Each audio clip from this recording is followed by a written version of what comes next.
Hello, everyone, and thank you for joining. I am Saisha Grayson, curator of time-based media at the Smithsonian American Art Museum in DC, and I am so excited to welcome you all to tonight's program. This is the second live event of the 2021 Women Filmmakers Festival at SAM. And so I want to thank all my SAM colleagues who helped make this possible, the participating artists, all the Pan-Smithsonian presenting partners, and the American Women's History Initiative for supporting the festival in all its incarnations. Though we gather tonight in cyberspace, tuning in from different locations, I want to take a moment to gratefully acknowledge the Native peoples on whose ancestral homelands we each sit, as well as the diverse and vibrant Native communities who make their home in DC, where our museums are, and where I am now in Lenapehoking, also known as New York City.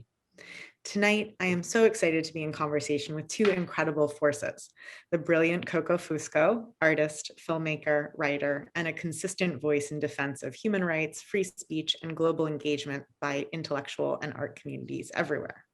Her work is in museums in the US and abroad, and she's contributed to scholarship on performance, politics, and the Americas through multiple books and a steady stream of critical essays in leading journals. Also on the screen, my stellar colleague, Ria Combs, curator of film and photography at the Smithsonian's National Museum of African American History and Culture. And her film festival actually inspired me to start this when I first arrived at the Smithsonian. So thank you for that. And I've had the pleasure of now being in conversation with her for a couple such programs. Her recent projects include Now Showing, an exhibition of film posters at the museum, and the crowdsourced Great Migration Home movie project, which is being run online. And she's also convening an artist screening and conversation May 6th with works from her collection for Viewfinder, Women's Film and Video at the Smithsonian. And the link will get dropped in the chat so you can join that as well. So thank you both for joining and for your work. As I was organizing this third annual Women Filmmakers Festival, knowing it would be all online and competing with the screen overload we've all experienced, and coming on the heels of a year of momentous events, I wanted everything that we shared to feel meaningful, even useful as we navigate challenges of the year. So the 2021 theme, Her History Lessons, intentionally highlights artists and artworks that look to the past to offer insights on particularly pressing topics today: ecological crisis, pandemics and public health, and tonight, the ongoing struggle for equity and the state's response to those demands. As the visibility of racial justice organizing and uprisings across the country flourished in 2020, so did the fight to define public perceptions of those participating and their demands, and to target leaders and organizations as, quote, Black identity extremists to allow for suppressive government tactics. Fusco's work and the collections at NMAC encourage us to look to legacies of activists and movements that have come before, not only to see how their work has laid the ground and advanced the cause, or asks what tactics can be adapted, but to appreciate how personal experiences with government surveillance, targeted misinformation campaigns, and the visual rhetoric around them beg us to be historically informed, critical readers of our own times, and to recognize how contemporary events are being framed by a swirl of media sources, state responses, and a circulation of visual documentation at a volume that is truly unprecedented. So in putting together this theme, Coco's deep engagement with political and ideological contestation over time was top of my mind. And the video we are about to see, the one I most hoped we could show and discuss, AKA Mrs. George Gilbert. So before we launch into that screening, Coco, can you share a bit about where this project emerged from for you and any background you want the audience to have going in? Sure. Well, the first thing I want to say is that Angela Davis is a living force who has been absolutely essential to the creation of the Black Lives Matter movement. She's an advisor to them. She's totally embedded in that struggle. So for me, she's not a past figure. She's very much part of our present. But I came to this project through a couple of things. First of all, at the beginning of the aughts, I was working on a project for the International Center of Photography on the history of racial representation in American photography. And I was going into archives all over the place, all kinds of archives all over the country and in Hawaii. I went to Puerto Rico as well. And I noticed as I was gathering material about the 1960s that there was just an avalanche of imagery of Angela Davis. And, I knew about her from my childhood. I had my own personal story of, cutting my hair when I was 14 and coming home with an afro and cutting the straightened hair off, coming home, and my mother and grandmother and everybody freaking out and saying that I looked like Angela Davis. But when I went back as a researcher and saw the sheer quantity, I realized that that was a symptom of a kind of hysteria, a hysterical reaction from the white mainstream to her as an intellectual, as an activist, and as an intelligent and well-spoken Black woman who also happened to wear an afro, and that had a very specific political message at the time. And I couldn't do justice to that in a historical survey. So I had my box of Angela materials and I put it aside until I finished. And then I went back to it and I said, I want to do something with this material. And not only because of what she represents for everyone and what she represented to me, but also how photography operated in this instance. Because when the period in which Angela Davis was a fugitive, there was an FBI orchestrated search for her. And FBI agents all over the United States were arresting any Black woman they could find with an afro and asking them and bringing them in for questioning as if they could be Angela Davis. I mean, it really was astonishing, the kind of overreaction to the perceived threat of the Angela Davis, and how the photograph didn't really help because the people who were doing the arresting were clearly not looking very carefully at the photographs of Angela Davis when they were arresting other people. So I wanted to make a piece in which I could deal with that hysteria, with the power of that imagery, and the kind of psychic madness that the reaction to her image generated. And so out of that comes this story, which is really not just about Angela Davis, it's about all the other women who were also surveyed and were thought to be Angela Davis. And it's also about the kind of fixation and almost kind of perverse erotic fixation of the police on these Black women. Perfect. Well, that's a great setup. And just before we start, two things that have been dropped into the chat, but I want to say aloud. We really hope you'll be part of this conversation. So as questions come to you, just drop them in and we'll work them into the conversation as we go, but don't wait, just put them right in. And closed captions are available. So if you click CC below on the Zoom or YouTube, you'll get those. And then finally, just a reminder that this work is playing through Zoom. So connections or speeds can affect that. So if you see any unusualness in the film, know that it's probably the platform and not the footage. Okay, well, with that, let's watch it and then we'll come back and discuss. Thanks. And we're back. Hi, everyone again. Thank you, Coco, for that.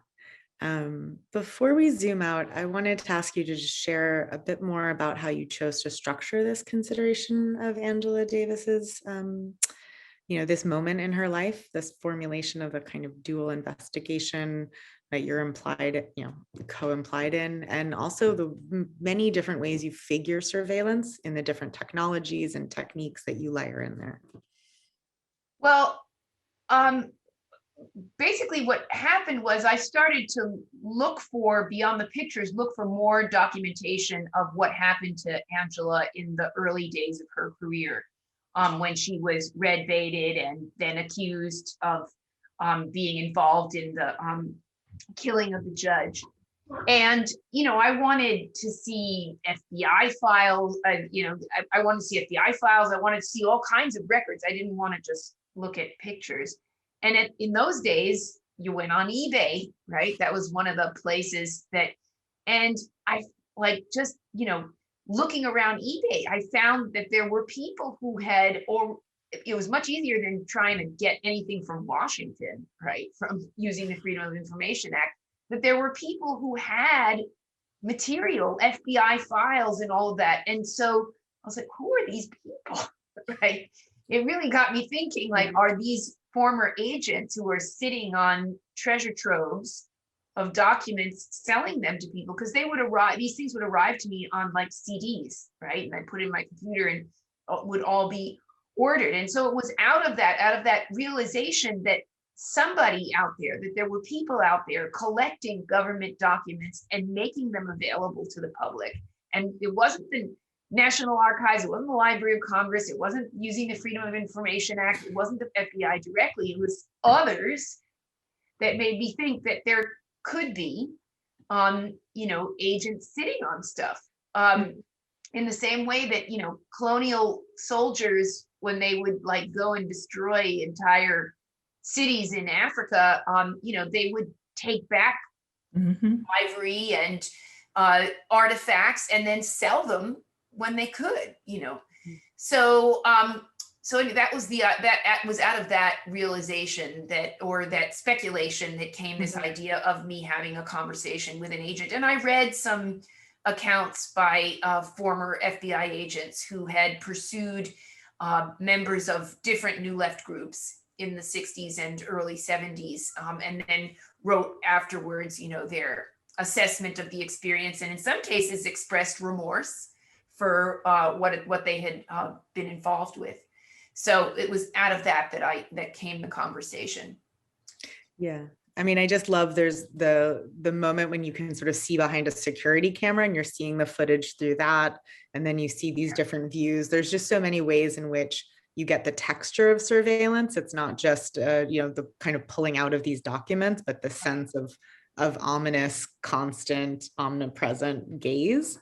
Well, I mean, a lot of that's just post-production. You just throw a filter on, I was like, basically I constructed the feeling of, or the image of that time period using films from the time period, using clips from everything, all kinds of films, that just casual cutaways of like a car driving through Chicago, or so like, I was like, I could use that clip. And then, I could build a feeling. I mean, I did shoot in the subway in New York. I did go to the Howard Johnson's hotel where Angela was apprehended, but a lot of the construction was just clips from films that I could recycle and manipulate. And then you can just put, you can put that kind of bullseye stuff over just about anything, right, and make it look that way. But, this piece was finished in 2004. In the 90s, there was a big kind of conversation in the media world, or in the electronic media world, with the advent of the internet, about surveillance, because it was a period in which, surveillance was becoming more sophisticated. It was also becoming more available to consumers, right? This is the era of the nanny cam and the home alarm device and the home security devices, where you can watch, from here, you can see what's going on there. And so, we were, as a culture, becoming more immersed in surveillance, but also in the glamorization and the normalization of surveillance. But in the earlier period, when Angela was being pursued, this was still, a police operation, right? Surveillance was a police operation, and but there were, I have a clips from the conversation in my piece, because even in the conversation, there begins a kind of, how to put it, reflection on the role of surveillance, right? And what it does to, what else, not only the role of surveillance in society, but what it does to you as the law enforcement officer, to be able to see into people's private lives. Yeah. And I want to put a pin in coming back to sort of some of the changes in surveillance and how we sort of visualize it or think about it. But something you just said really struck me, and I wanted to bring in Ria, in terms of collecting and the idea that sort of what was on eBay brought in this whole, kind of archive of around Angela, but thinking about what's in Namak's collection. And, I think that there's a lot in there that tells us about both how she was figured in, like white media, but also in, with Black photographers. And you brought up some of the distinctions around that. But I also want to ask, I did a search and couldn't find much about, how she was figured with COINTELPRO or FBI. And it seems like Namak doesn't have a lot of that. And so I was really curious about sort of those different valences of how figures like Angela Davis are collected around at Namak. I think it's important for us to consider sort of reception studies, right? And the ways in which different audiences will want to remember her history, and recognize her. And I think part of the mission of the museum, of the National Museum of African American History and Culture, is to really sort of be a counterbalance to many of the things that Coco's film kind of brings to fore, in the sense that she was sort of an icon. She was a flat image. She was a stereotype. She was sort of really sort of presented in one way. And I think the ways in which we do our collecting is to try and infuse the whole person, if you will, or nuance at least the ways in which we understand someone or a particular moment. So I think when it comes to the collections that the museum has around Angela Davis specifically, or even Black Panther Party, it's really kind of looking at, in a more holistic manner, thinking about the ways in which African American artists or writers or photographers, even community members, chose to sort of what they held on to as it related to, Angela Davis. Many of the objects that we might collect, or that we do collect, include material from community members, from actual sort of everyday people, if you will. And so it's important to figure in what they are understanding about this historical moment. It's one thing to sort of get the perception or perspective of the police state, but it's another thing to understand what the African American community, or even Black community globally, was saying and understanding and sharing about Angela Davis. And I think that is the sort of lens in which we come to this work of collecting the material. So yes, you're right. There may not be as much material around COINTELPRO per se, but what we do have are more sort of, I think, a holistic understandings of the moment, of that particular sort of over-policed state, how it connects to other periods of history, from Reconstruction, which I think very shrewdly and importantly Coco incorporated into this piece, to moments of today. So I think with respect to your question, we really are trying to look at a large swath of the ways in which material has been received and by whom. Mm-hmm. Can I add to that?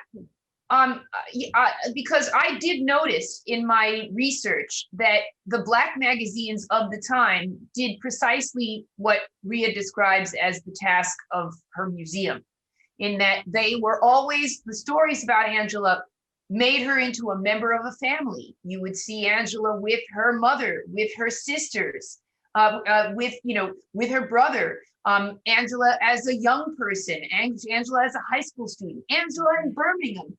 Right. And so instead of the freaky communist radical, she becomes a family member, a sister, a daughter, a community churchgoer, neighbor. Right. And you see that right away. If you look at Jet or you look at Ebony from the time, you see that that's the kind of photography that was being put in there. And that's the kind of reporting that was being done. Exactly. But the more fetishized versions of her were in the Newsweeks and the Times and the Life magazines that were catering to a white audience. But as far as COINTELPRO records, there wouldn't be very much material culture there for a museum to collect, because basically all COINTELPRO had were field reports from agents.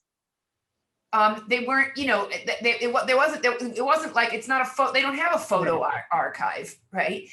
They just have a bunch of, guys like you see in the new MLK movie about the FBI going after him. It's all field reports. It's just guys sitting in outside the hotel room speculating on what it is that they're hearing on the other side of the wall. That's what you get. That's what COINTELPRO was. You see what I mean?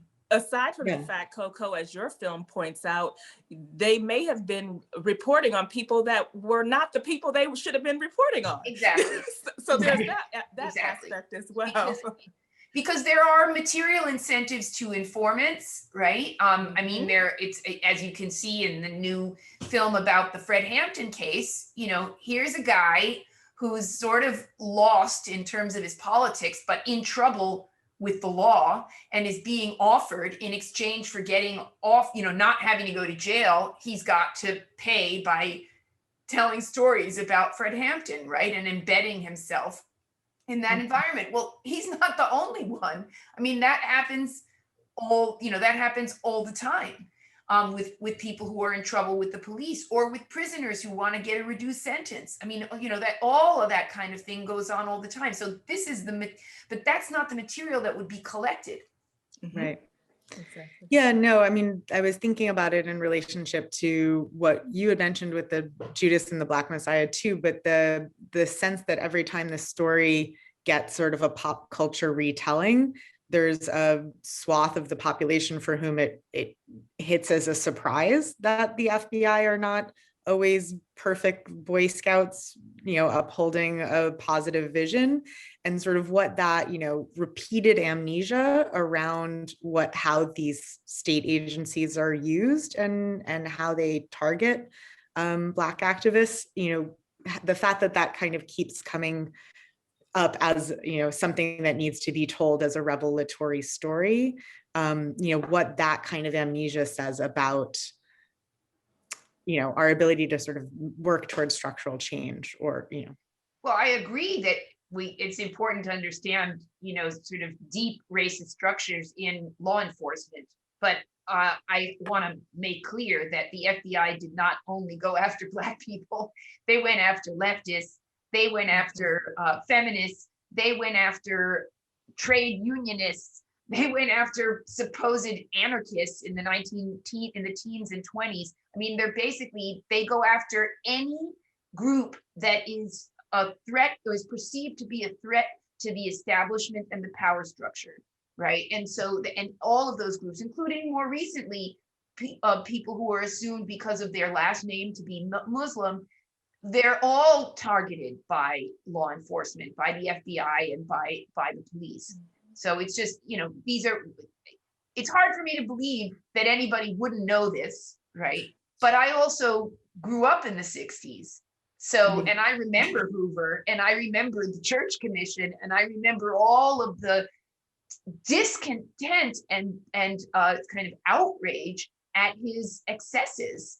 And I also remember, you know, the sense of kind of vindication when things like the Pentagon Papers came out, or when the Church Commission was, or when, you know, all these revelations in the 70s of misdeeds by different branches of government.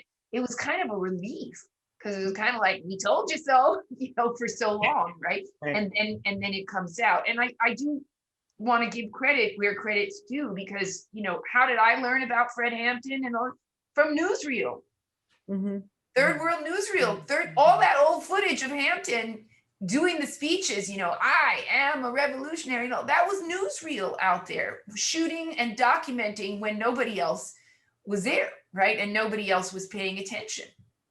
Yeah, and to add to that point, I agree, Coco, that it is hard to imagine that there are people who still don't know this stuff, but every day we're reminded by the fact that, you know, there's so much pushback when, you know, you have a curriculum that is trying to be incorporated into the schools that talks about racial injustice or structural problems, you know, class or any sorts of isms, and that there is complete pushback toward that. So it then reinforces these kind of mainstream narratives around, as you described it, Saisha, as, you know, sort of FBI's as Boy Scouts, and they're out there to do good. So I think, you know, it continues, the struggle continues, if you will, and work is Sure. constant in terms of trying to make sure that we are creating opportunities to expand people's understandings around these topics and, you know, hold people accountable, if you will. Sure. Yeah. But I think it's in that regard, it's one other thing that's important to note here. And I say this as somebody who's, I'm an educator, right? And I have to deal with young people all the time. And I realize, like, you know, my students now were born after the Cold War. They have absolutely no idea of how rabidly anti-communist this country was. And, you know, in that sense, I hold individuals in the FBI less accountable than the entire structure of government that pursued anyone thought to be communist with a kind of frenzied, obsessive energy that we just, you know, we only direct that now at people, outsiders who we think of as terrorists, right? But that was the sentiment at the time. I mean, it was just like if you go back and read like just newspapers from the 50s and 60s, the obsessive fixation on the evils of communism, the endless litany in the news. You know, I sat at Vanderbilt and went through the TV archive looking for the footage of the Angela at the trial and here and there. And it was just like never ending, about, you know, the horror of communism, right? And so people believed that stuff. You know, I grew up in that world. Everybody believed it. It was really hard not to believe it because there was no alternative information unless you wanted to go to the far left fringe and read something like Workers' World, right? But how big was that, right? One of the things that I found fascinating with your work is that while there was this fixation and obsession about, you know, and this horror, right, of, you know, her as whatever they wanted to identify her as, there was still, and I love how you added that, this sort of fixation and fascination with her.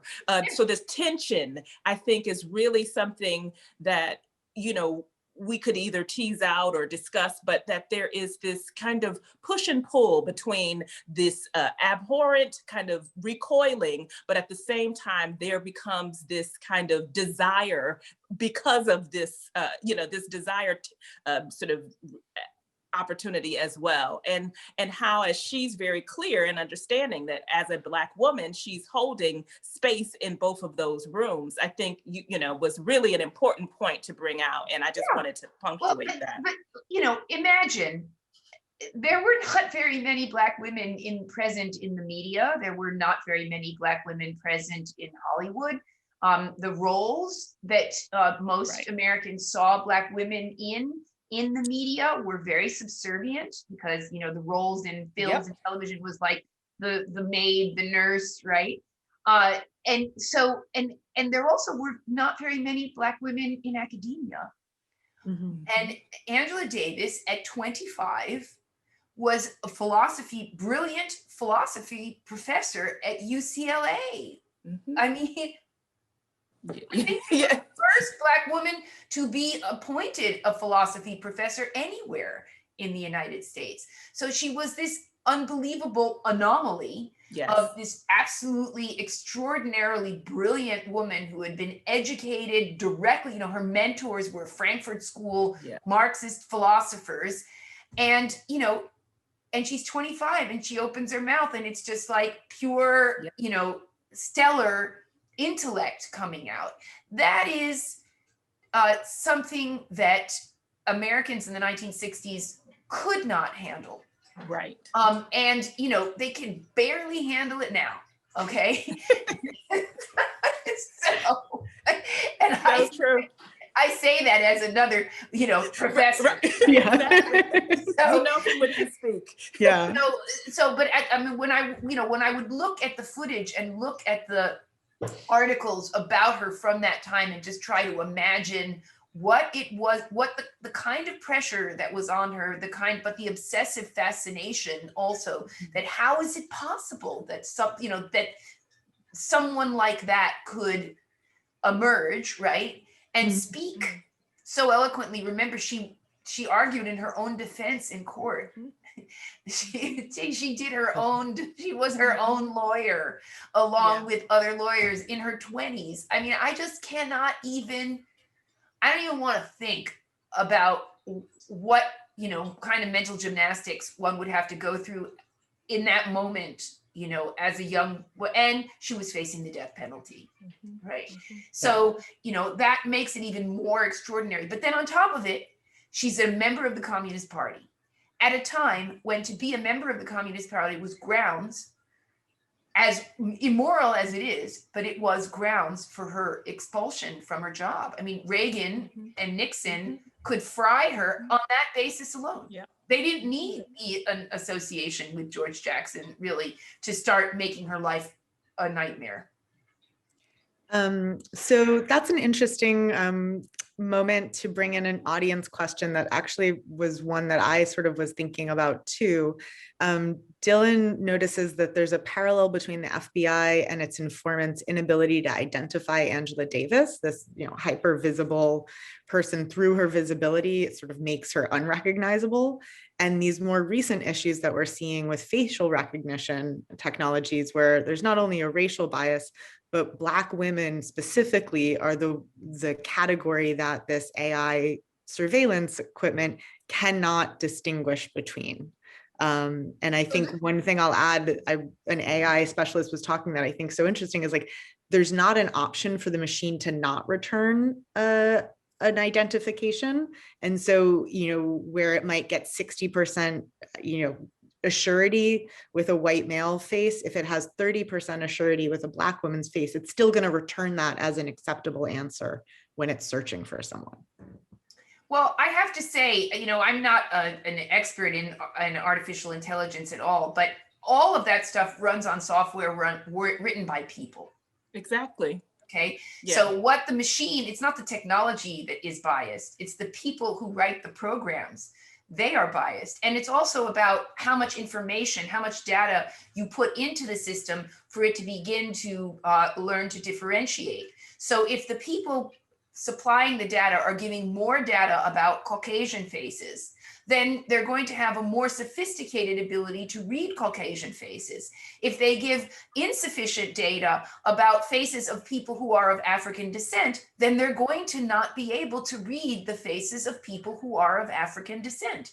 It's just it's technological reproduction of the same problem from before. Right, but it's not the technology, it's the people who are the software coders who are programming. And you have, it's industry knowledge that there are less Black women who are in that field. You have more African-American men, but it's a preponderance of white men who are doing that work. But I think another sort of point that we can keep in mind is that this is also based on sort of data, as Coco has mentioned, that is fueled and sort of incorporated. And a lot of that material comes from mugshots, that's going to come from other sort of public records. And so this becomes a structural problem that, a woman could be misidentified if there's over policing in certain communities where there's police harassment, where there's material and files that then the police will use,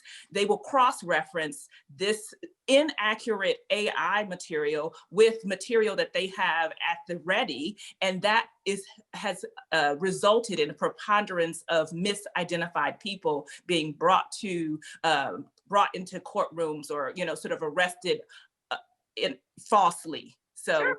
There are a lot of issues there that I think we've brought to the fore, but it's about the people. It's human error, if you will, and not technical error. No, yeah, it's got enough. The machine's just doing what human beings tell it to do.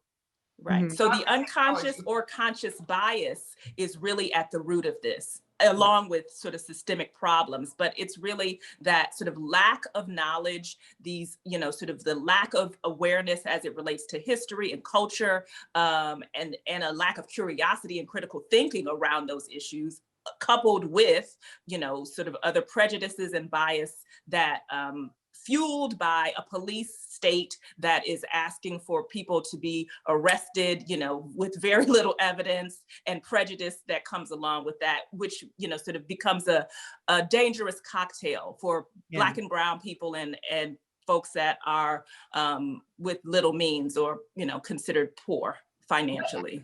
And we'll if you think link about that to, one of my animating questions is sort of, given your histories with photography and yes, the history that becomes present livingness in Angela Davis, what do you advise, or, think about when you look at young activists and people that you want to be, mobilizing and using the tools they have, social media, image making, redefining the terms, when you know that the other aspect of that, the same tool that's in their hand to amplify a message or redefine how a movement looks, how they want to be perceived in public, is also the tool that's going to intersect with these technologies that are made by biased people that are being used by the police state. Inevitable, but that's inevitable. I mean, I deal with this all the time outside of the United States, in places where activists aren't just harassed, where they're killed, right? Or they're like stripped of their property and all of that based on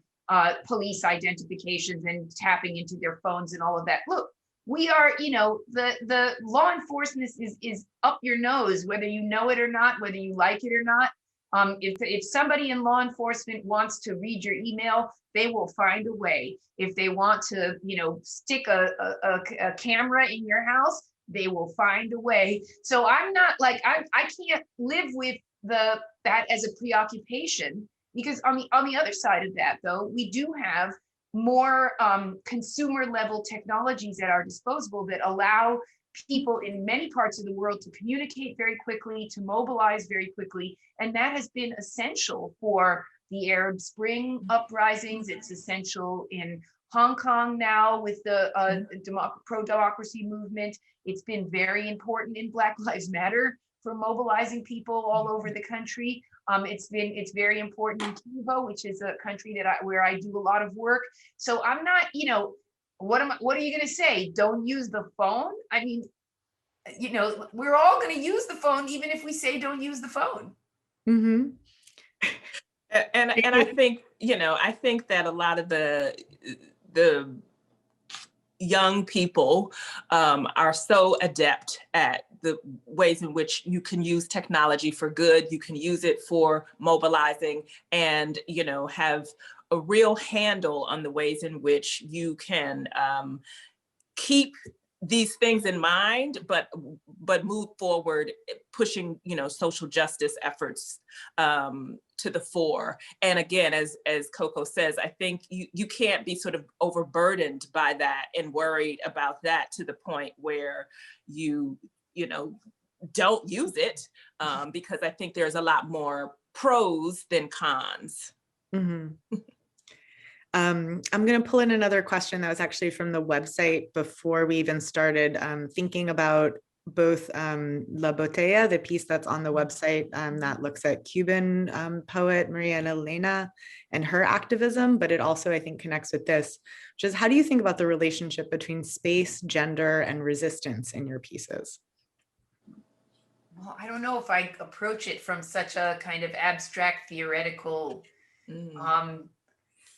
term. I mean, I suppose I have made a few pieces that are about women and other subaltern figures that challenge authority, right? They challenge the state, they challenge a multinational. In the case of the piece that I did about the maquiladora worker, the Dolores from 10 to 10, it's not, because it's about, how you assert agency in the face of a power that is larger than you, right? And why do people do that? And how do they use their imaginations in doing so?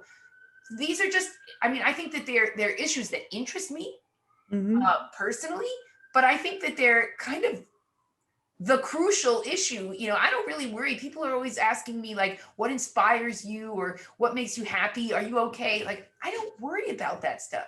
I worry about how to speak truth to power. That's what I wake up worrying about every day, right? How do you stand up when you see that something is happening that you're not in favor of? How do you mobilize the energies that you have as a person to try to make things better, right? Or to stop terrible things from happening, right? And that seems to me to be so much more of a crucial question that we should be asking than, am I okay?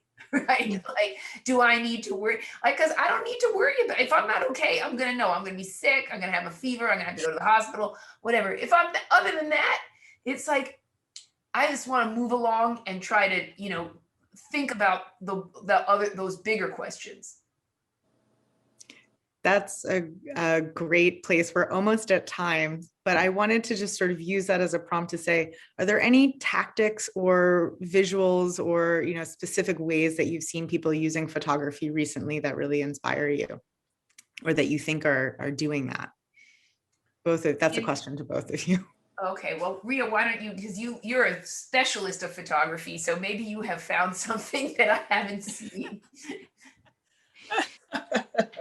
Well, I have recently met some incredible young photographers based all over the world, in Nigeria specifically, who have done exactly what you just mentioned, Coco, in terms of using their camera lens, as their weapon of choice, to quote Gordon Parks, but really to deal with the SARS movement or the activist activities that happened over the past summer in Nigeria specifically, really. And when I look at those photos, I can see the young women at the forefront, who are fighting just like Angela Davis for truth and justice for not only themselves, but their families, for their community. And so, I really think that a lot of people are emboldened by this Black Lives Matter moment, and the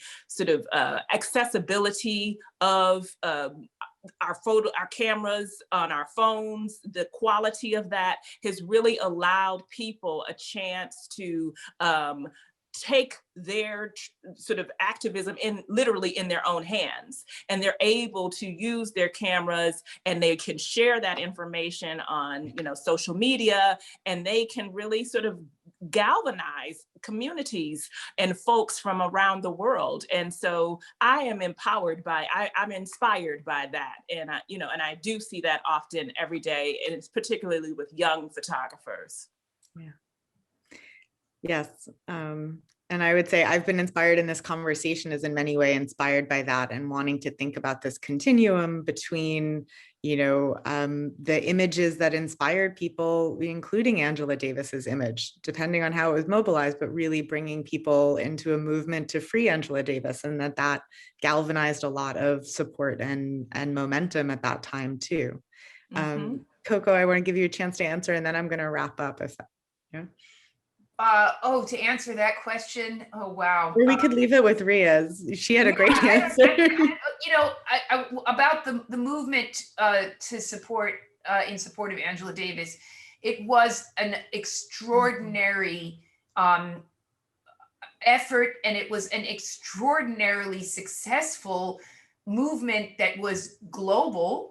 I read telegrams that came in from all over the world to the White House about Angela Davis.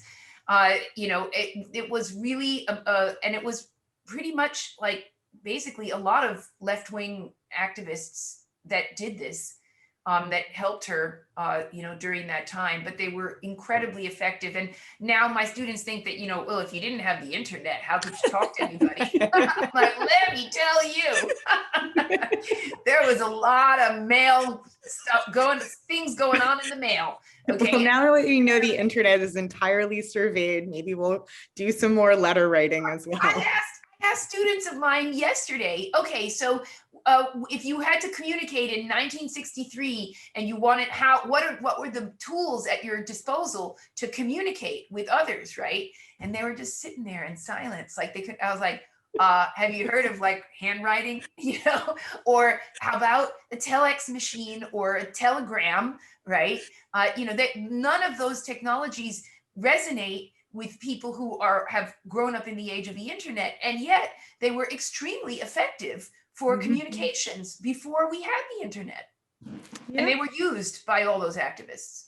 Yes. And I will just say, I think that that's also a really helpful reminder that we build on lessons from before, and that we build on activities, and that nothing's a new invention. We're sort of, using the tools we have to do similar struggles. And not to underestimate the power of the community. Don't underestimate the power of community, right? Yeah. Ultimately. Yeah. And so I have about 1,000 more questions, and there are many, many audience questions that we didn't get to, and I'm sorry about that. But I want to thank the two panelists, Coco and Ria, for your work and your words, and everybody in the room for joining, and again, for your questions, to the live captioner and our program team and community moderators, everybody behind the scenes, that's the community that makes it happen. And I want to encourage you to check out the website for the festival, where Coco's La Botella al Mar de Maria Elena is screening through Sunday. And you can revisit this conversation, which was recorded and will be shared with the artwork in it for the rest of the week, and then edited out but archived for the future. And you can register for our final live event with Mariam Ghani, which is next Wednesday, March 17th, when we will be talking about the histories of pandemics and the adjacent social upheavals that happen. So thank you everyone again for joining. Till next time, have a great evening. Thank you. Thank you. Bye. Thank you.